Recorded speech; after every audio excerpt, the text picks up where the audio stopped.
가장 완벽하게 계약서 작성하는 방법, 그것을 자세히 가르쳐 드리도록 할 거예요. 자, 우리가 이제 부동산 계약서 볼게요.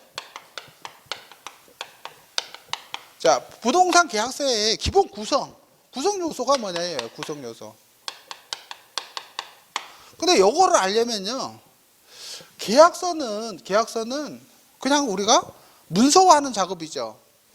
그죠? 요거 문서화하는 거예요. 문서화 작업이에요. 그죠? 그러니까 계약서하고 구별되는 게 뭐예요? 계약이죠. 계약. 가장 모르는 게, 제가 막 되게 많은 실무 강의를 하다 보니까 공인중개사들도 계약하고 계약서를 구별을 못해요. 계약하고 계약서를 구별을 못해. 왜 구별을 못해? 여러분들이 민법에서 공부할 때는 계약만 배웠잖아요. 그죠? 자, 부동산 계약은 요식행위예요? 아니면은 낙선계약이에요? 그죠? 근데 그렇지가 않아요. 당사자가 요식계약으로 하자고 하면 요식계약이 되는 거고요. 그냥 아무 말이 없으니까 뭐가 되는 거예요? 낙선계약이 되는 거야. 그러니까 뭐냐면, 여러분들이 가장 기본이 뭐냐면, 우리가 이 민법의 규정이 되게 많은 규정이 있는데, 여기서 꼭 구별해야 될 게 뭐냐면, 강행 규정하고, 그 다음에 편면적 강행 규정하고, 그 다음에 임의 규정하고, 요걸 구별할 줄 알아야 돼요. 임의 규정하고 요 세 개를 구별할 줄 알아야 돼요. 왜 그러냐면, 이게 왜 민법 규정이 중요하냐면, 계약을 하는 건 당사자가 합의하는 거죠. 합의하는 계약의 내용이 된단 말이에요. 그죠? 그 내용은 사적 자치 원칙이니까 첫 번째 뭐예요? 당사자 합의가 절대적으로 중요해요. 그죠? 당사자 합의가 최우선이에요. 그죠? 그러니까 이 합의가 있으면 무조건 합의대로 판결을 내줘야 돼요. 합의가 돼 있으면 합의한 대로 해줘야 돼. 그게 원칙인 거예요. 왜? 사적 자치 원칙이니까. 판사가 왜 지 몸대로 판결을 해? 절대 안 그래요. 소송을 하게 되면 제일 중요한 게 뭐예요? 계약 내용인 거야. 그래서 계약 내용이 풍부해야 돼. 정확해야 돼. 계약 내용이. 왜? 분쟁이 생기면 계약 내용대로 판결할 거니까. 근데 계약서가 아무것도 없잖아요.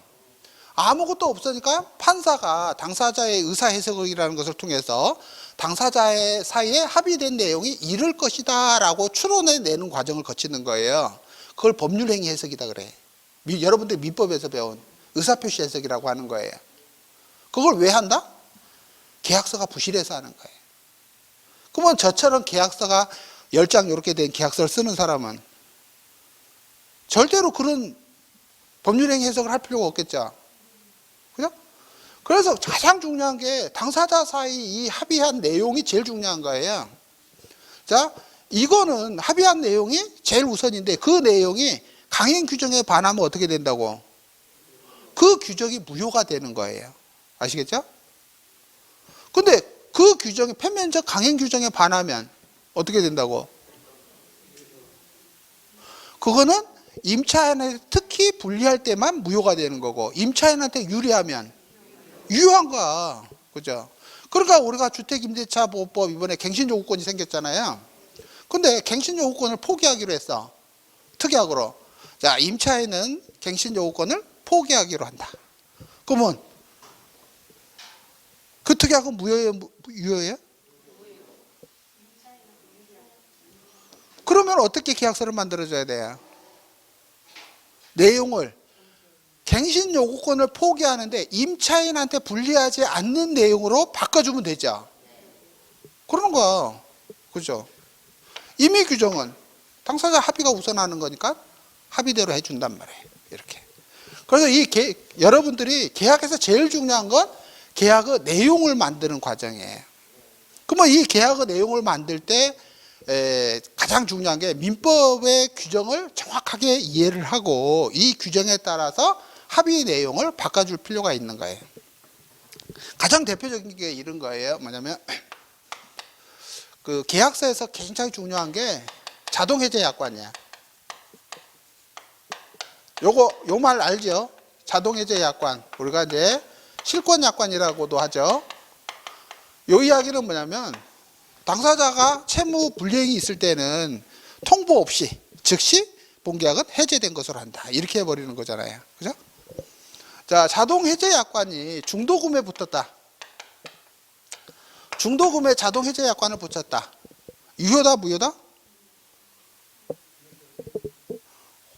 시험 공부한 지 얼마나 됐다고 빨리빨리 생각이 안 나요? 유효죠. 잔금에 자동해제 약관이 붙었다. 그러면요.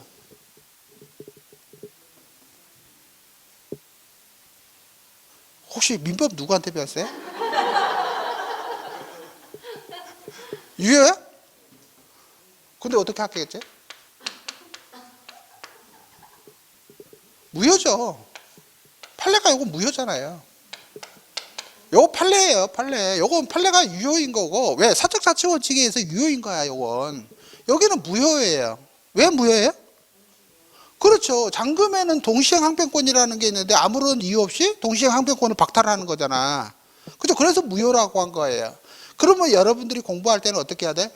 야, 동시행 항변권이 저 세 개 규정 중에서 강행 규정일까요? 임의 규정일까요? 그래서 합격을 한 거예요. 그죠?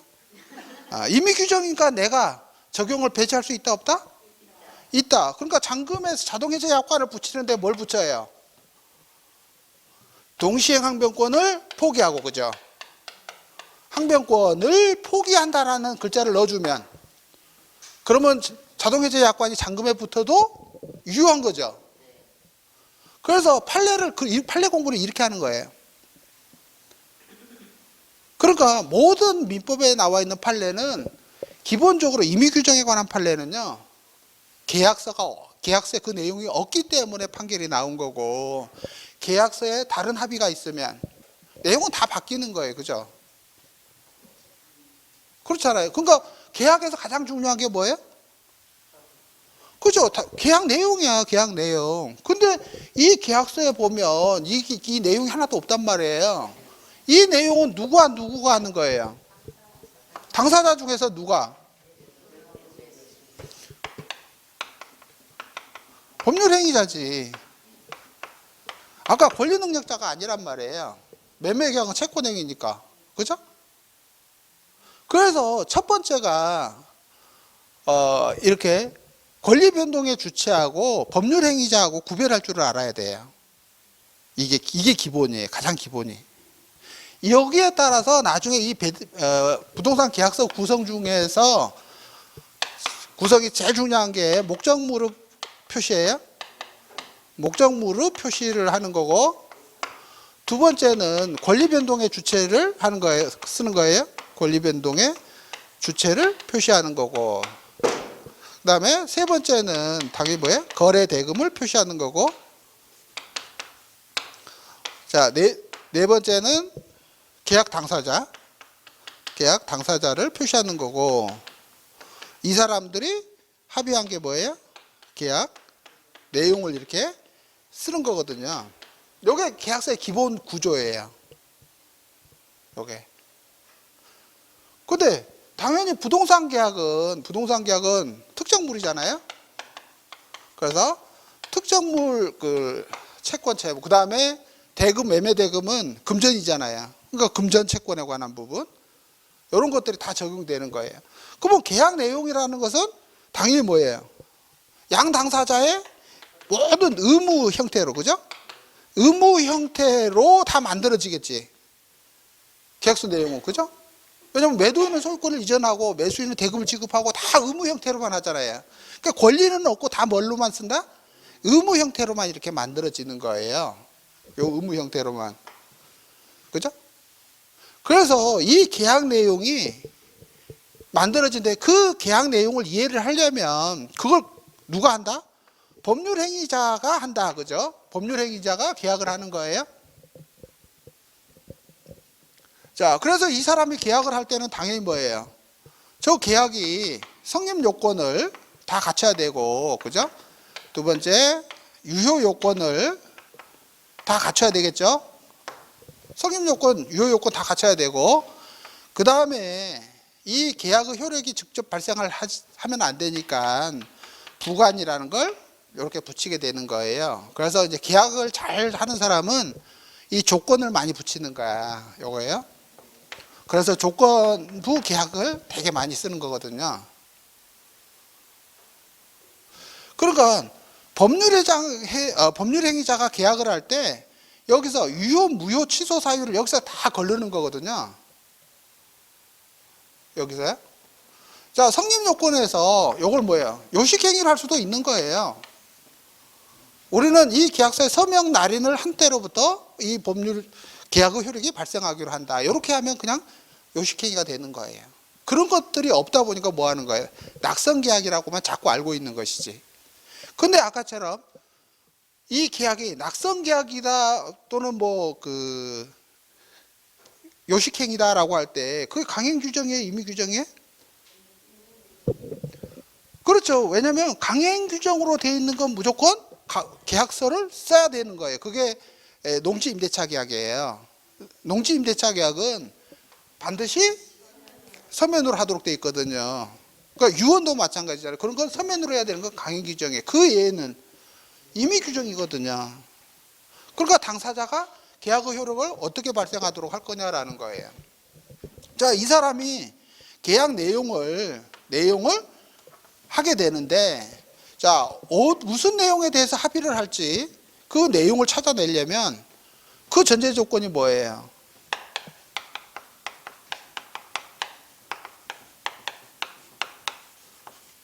이 거래 대상 물건에 대해서 확인하고 분석하고 조사해야 되는 게 이게 완벽해야 돼요. 근데 공인중개사들이 이걸 안 한단 말이에요. 이걸 안 하니까 뭐에 대해서 합의를 해야 되는지를 모르는가. 그죠?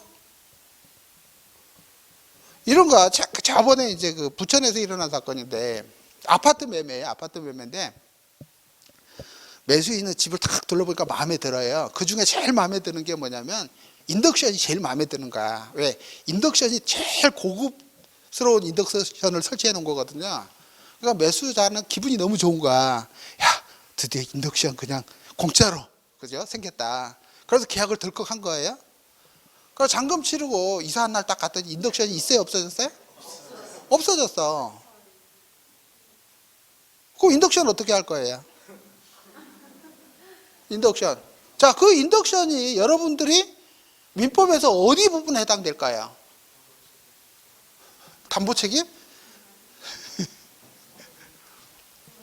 어디에 해당이 될까요?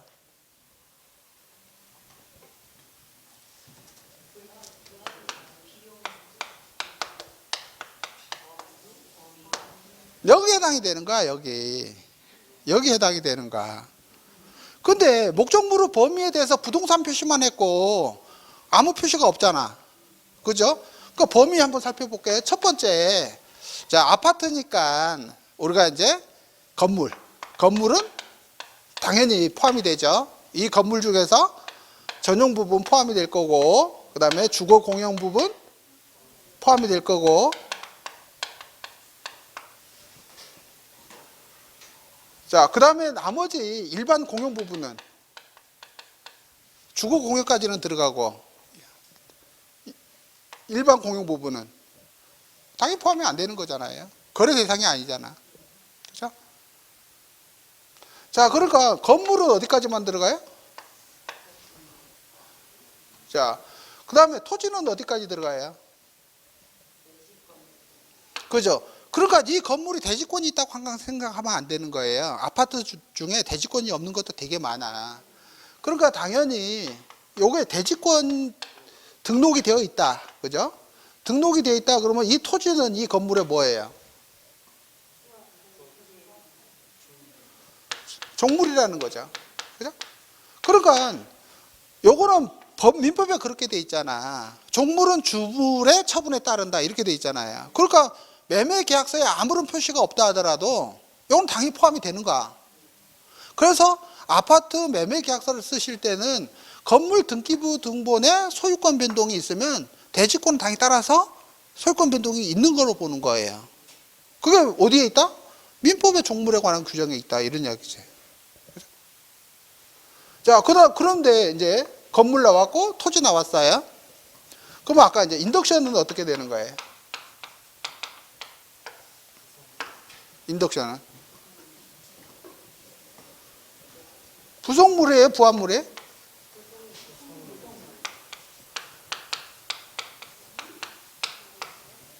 부합물이냐 아니냐 이걸 보는 거예요. 부합물이냐 아니냐. 요게 여러분들이 민법 배울 때 혼동이라는 거 배웠잖아요. 그죠? 가공. 그래서 혼동이라든지 가공이 일어나면 그 소유권은 누구한테 따라가는 거예요? 주된 물건의 소유자한테 따라가잖아. 그러니까 건물이 부합이 됐다 그러면 어디 따라가는 거예요? 건물에 따라가잖아. 그러니까 부합물이냐 아니냐에 따라서 이게 달라지는 거예요. 그죠? 그러면 이게 요건 종물이 아니에요? 인덕션은 종물. 부합물이에요?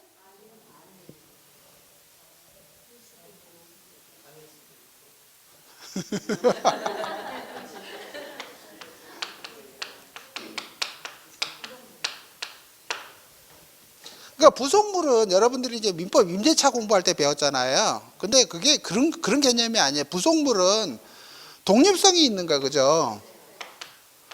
독립성을 갖추고 있으면 그러면 이게 부속 물건이라고 이렇게 보는 거거든요. 그러니까 부속물은 당연히 부합물은요, 당연히 매매에 포함돼요. 종물도 매매에 포함이 돼요. 근데 부속물 같은 경우는요, 당사자 합의가 없는 한 어떻게 해야 돼요? 계약서에 없으니까, 죄가 아니고 계약서에 없으니까 싸워야지. 그죠? 계약서에 안 써져 있으니까 싸워야 될 거 아니야. 그래서 소송으로 가는 거예요. 자, 소송으로 갑니다. 소송이 진행이 됐어. 누가 이길까요?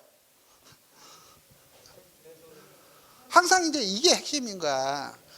자, 법원에서 판결을 할 때 기본 구조가 아까처럼 계약서의 내용이 있으면 계약서대로 무조건 판결을 한다. 그죠? 판결을 한다. 근데 그 계약 내용이 강행 규정에 반하느냐 안 하느냐 이것만 법원이 검토를 해요. 그 외에는 계약서에 없으니까 그러면 당사자가 그 계약을 하게 된 전체적인 동기라든지 취지라든지 이런 걸 다 살펴보는 거거든요. 그러니까 전체적인 걸 살펴봐서 뭘 해요? 의사표시 해석이라는 것을 이렇게 하는 거예요. 법원이. 요걸 이제 법률행 해석이다라고 하는 거예요. 즉 이야기는 뭐냐면 이 매매 계약을 체결할 때 이 인덕션에 대해서 양 당사자 합의가 무엇일까 이것을 추론하는 과정이야. 그죠? 매매에 포함됐을까 안 됐을까? 그게 핵심이잖아. 그죠? 매매에 포함됐을까 안 됐을까? 그걸 찾아내는 거예요. 근데 매도인은 포함이 안 됐다고 하고 매수인은 포함이 됐다라고 서로 싸우니까 법원이 해석을 해줘야 되겠죠. 그래서 그 해석하는 기준이 여러분들 그 유명한 뭐예요?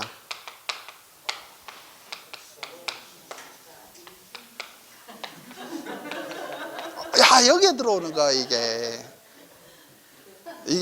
그래서 요거는 소송법적 구조에서 공부를 하는 거예요. 요게. 그래서 요건 공부할 필요가 없는 거야, 당연히. 그런데 이 목적은 저기 법률 성립 요건의 목적하고 달라요. 요 목적은. 아시겠죠?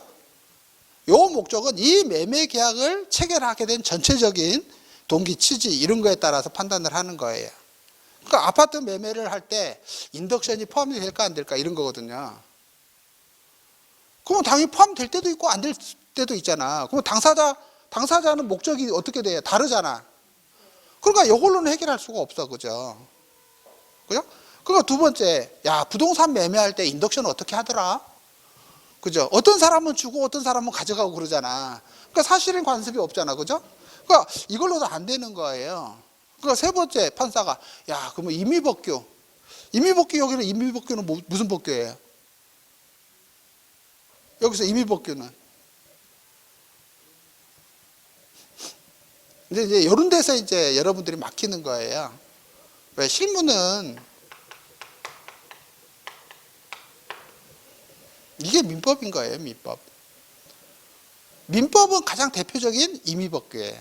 그래서 민법은 당사자의 의사가 불명확하고 흠결이 있고 당사자 의사 사이에 충돌이 생기고 그럴 때는 민법의 규정을 가지고 해석을 하는 해석의 원칙이거든요. 그래서 민법은 가장 대표적인 표준 계약이다 이렇게 이해를 하시면 돼요. 표준 계약이다. 왜냐하면 우리가 계약서를 만들 때 민법약만큼 계약서를 내용을 써야 되잖아. 그죠? 왜? 당사자 사이에 하나하나 다 합의하려면 민법 그대로 써야 되잖아. 근데 그걸 다 쓰기가 어려운 거 뭘 해요? 우리가 법기술 준용 규정이라는 것을 쓰는 거잖아요. 그러니까 민법의 규정을 준용하기로 한다 이렇게 쓰는 거죠. 그래서 자꾸 판례가 민법의 규정을 적용할 수밖에 없는 거예요. 근데 아까 제가 그랬잖아. 왜냐면 민법이 임의 규정이니까 준용 규정을 적용을 할 때는 그죠? 배제할 수 있죠. 당사자 합의로. 그래서 계약의 내용이 가장 중요한 거고 그 다음에 일반적인 건 그냥 민법의 규정을 준용을 하게 되는 거예요. 그래서 민법의 관련 법규를 찾아보게 되는 거예요. 근데 민법의 모든 규정을 다 따져보게 되죠. 이게 여기에요. 이런 것들이에요. 그죠? 종물 아니죠. 종물 아니죠. 그죠? 구성 부분도 아니죠. 그죠? 구성 부분 아니에요. 종물 아니에요. 부합물 아니에요. 그죠?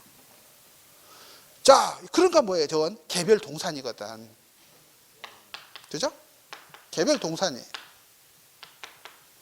그러니까 이 개별적인 동산이 매매에 포함되냐 안 됐느냐는 당사자 의사 해석을 통해서 해결을 되는데 민법에도 규정이 없잖아.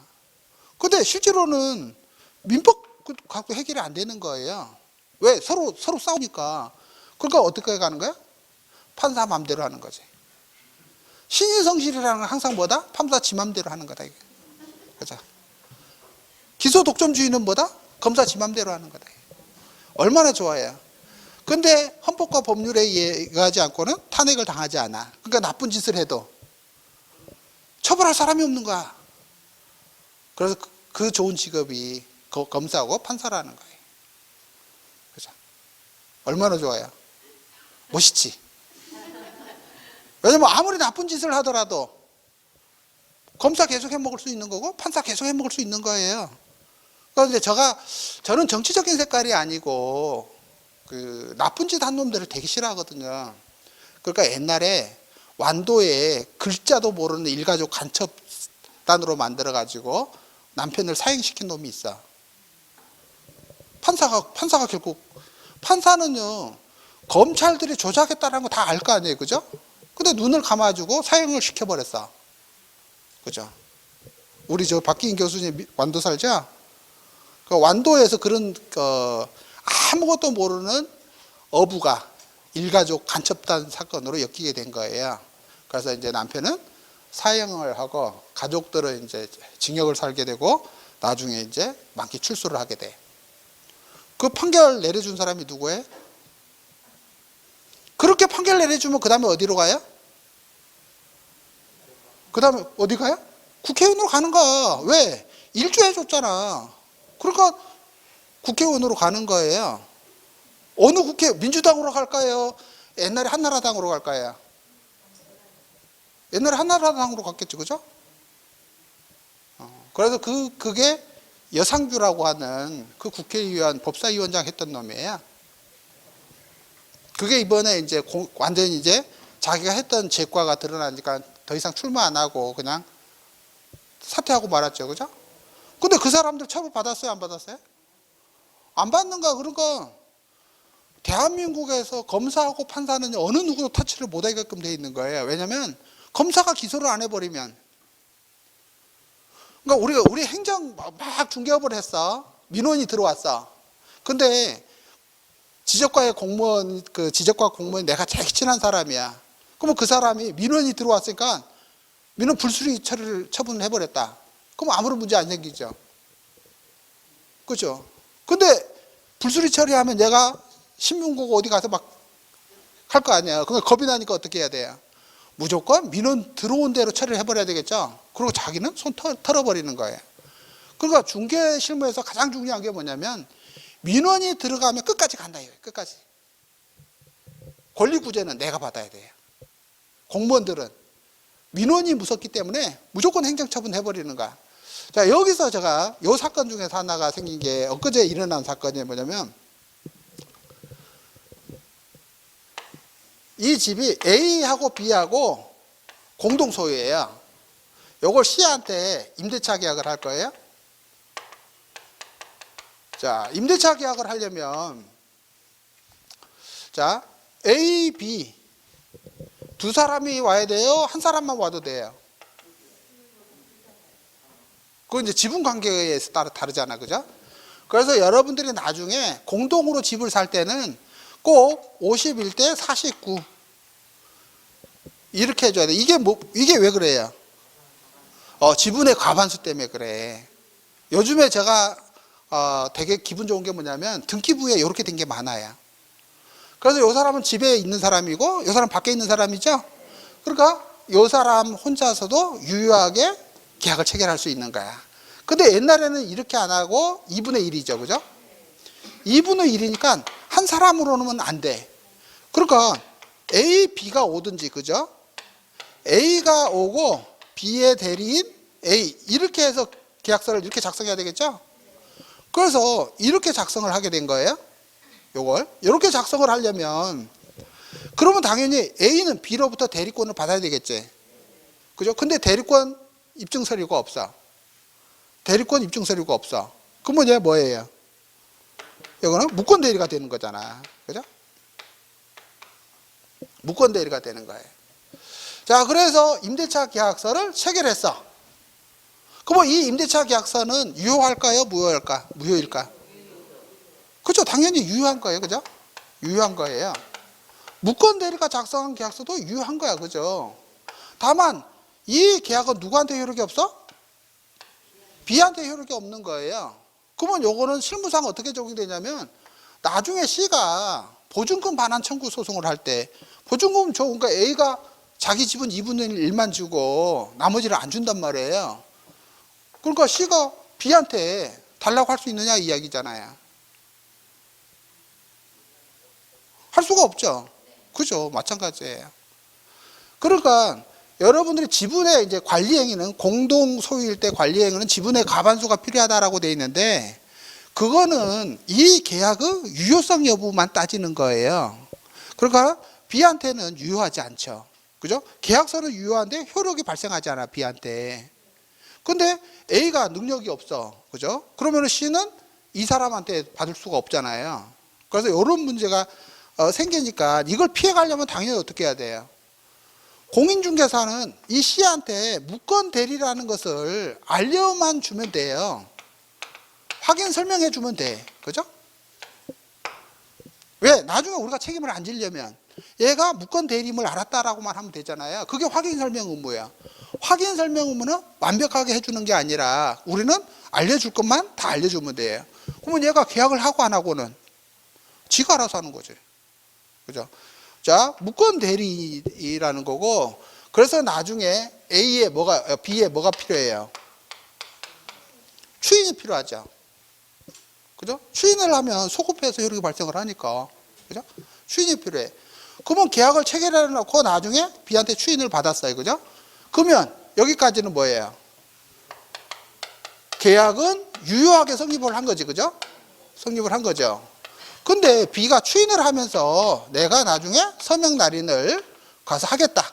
이렇게 했단 말이에요. 자, 근데 얘가 안 온 거야. 안 온 거야. 그러니까 계약서 작성이 완성이 됐어요? 안 됐어요? 그죠? 아직 완성이 안 됐어. 그러니까 교부 의무가 있다 없다? 교부 의무가.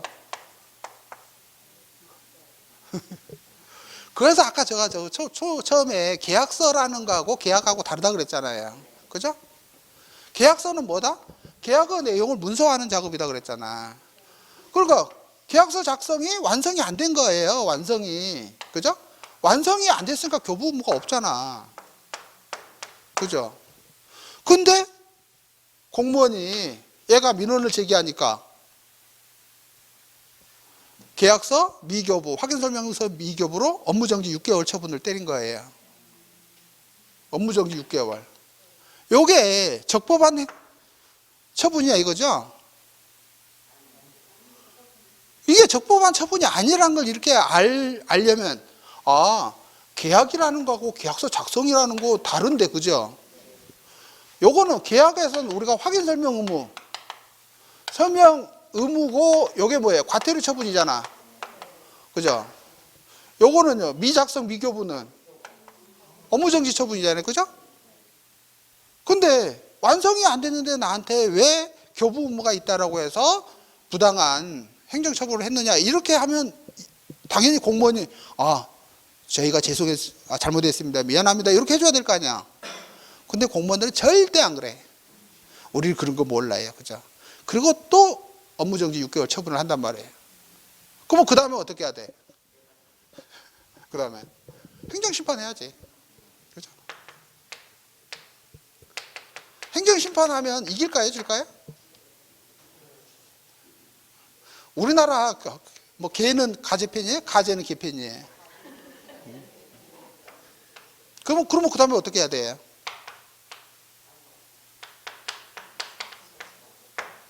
그래서 중개실무에서는 이 소송법까지 정확하게 이해를 해야 돼요. 소송 실무가 되게 중요하거든. 왜냐면 우리가 중개보수 못 받았어. 안 주면 어떻게 해야 돼? 소송해야 되거든요. 그래서 기본적으로 소송을 할 수 있는 정도 실력은 있어야 되고요. 그 다음에 소송을 했는데도 안 줘. 그러면 뭐 해야 돼요? 강제 집행해야 되겠죠? 그래서 강제 집행 중에 하나가 뭐예요? 경매를 배우는 게 강제 집행, 즉 민사집행법에 있는 거 배우는 거거든요. 그래서 여러분들이 이제 이런 것들은 처음부터 막 책 한 권 사갖고 나 이걸 배워야지 이렇게 하시면 안 되고 필요할 때마다 포털이라든지 요즘에 유튜브에 검색을 해보면 되게 설명이 잘 나와 있어요. 그래서 그런 걸 듣다 보면 실력이 많이 늘어요. 그래서 여러분들이 항상 궁금한 건 유튜브에다가 검색을 해가지고 유튜브 한두 개 들어보시면 거의 다 이해할 만큼은 돼요. 그러니까 내가 완벽하게 알 필요는 없고 이런 건 이렇게 한대더라. 그렇게 하면 되는 거거든요. 그래서 앞으로 여러분들이 그 궁금한 건 유튜브 그다음에 이제 포털에서 검색을 많이 하시면 그러면 충분히 이제 찾을 수가 있어요. 그래서 이제 이거는 그래서 이제 제가 이제 어저께 행정심판 관련된 이제 서류를 제가 만들어서 보내줬어요. 보내줬고 그 중개업 하다 보면 공인중개사들 기본적으로 자기가 어떻게 대처해야 될지 그런 것들을 너무 몰라. 그래서 확인설명 의무 위반도 과태료 엄청 많거든요. 근데 이 확인설명 의무 위반은 우리가 요거하고 중개대상물 확인설명서하고 같은 거예요? 다른 거예요? 그죠? 이것도 다르잖아. 그죠? 왜냐면 확인설명은 언제 하는 거예요? 그죠? 중개가 완성되기 전에 하잖아. 그러니까 계약을 체결하기 전에 여기서 한단 말이에요. 그죠? 여기서. 요렇게 해갖고 뭐예요? 확인 설명을 하게 되는 거예요. 그죠? 확인 설명을 하면 당사자 사이에 뭐가 생겨요? 매수, 매도 의사가 이렇게 형성이 되는 거지. 그죠? 형성이 돼서 그 다음에 협상 단계로 가는 거거든요. 그래서 의사가 형성되기 전 이 전 단계를 뭐라 그래? 여러분들이 공부한 거. 네? 의사가 형성되기 전까지 행위를 뭐라 그래요? 이걸 동기에 차고다 그러잖아요.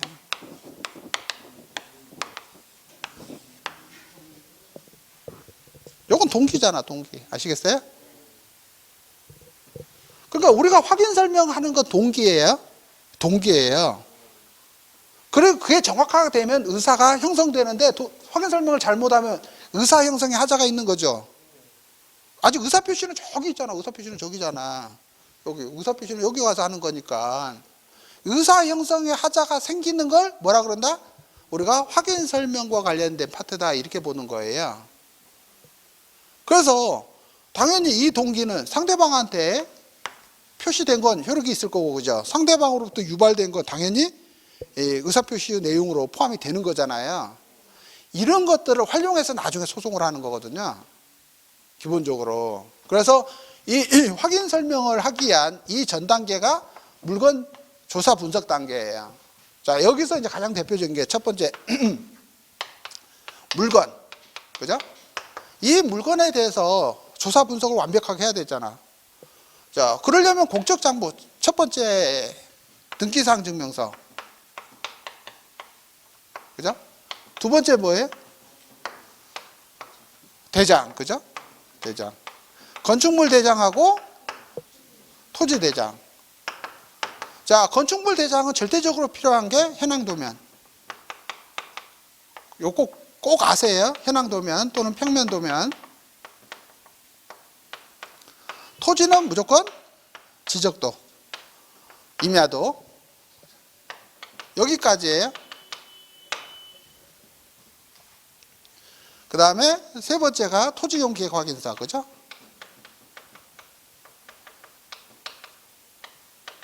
요게 필수잖아요.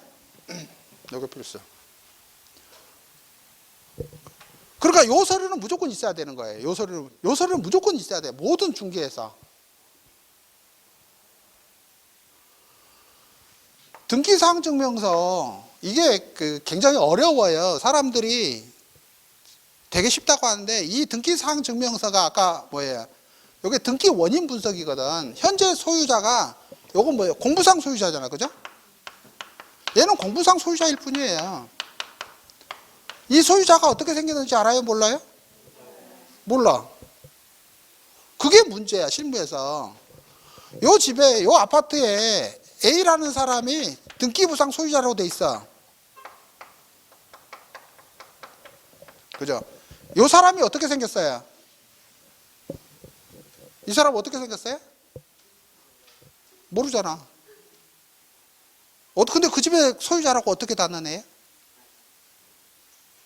지금 살고 있는 집이 내 거라고 어떻게 주장할 거예요? 나한테 주장 한번 해보세요. 내가 살고 있는 집이 내 거 맞습니다. 주장해보세요, 한번. 등기권리증? 옛날에 우리 모 교수는 술 먹다가 등기권리증 잊어먹었어요. 그거 내가 주웠어. 그래서 내가 모봉섭이라고 요거 내 땅이라고 지금 왔어. 어떻게 확인할 거예요? 주민등록증 5,000원만 주면 위변조 다 해. 에?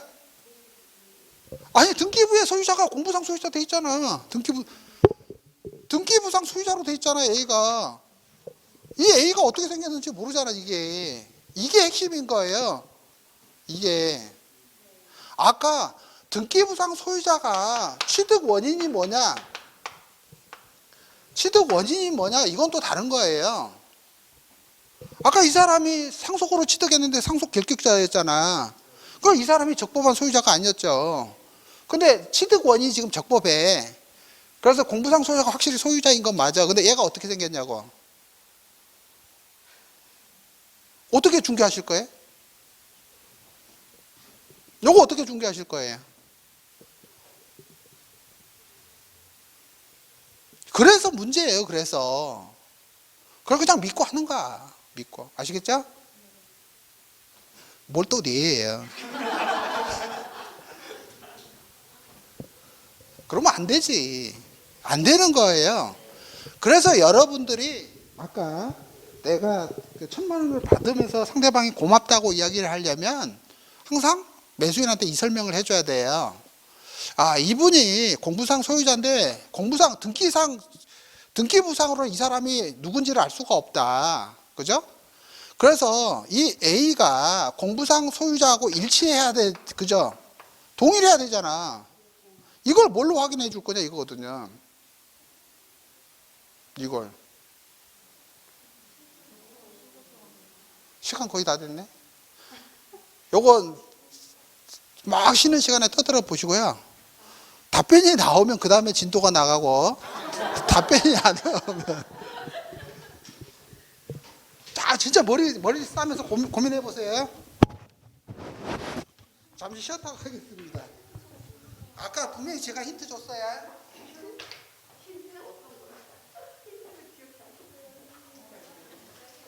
분명히 힌트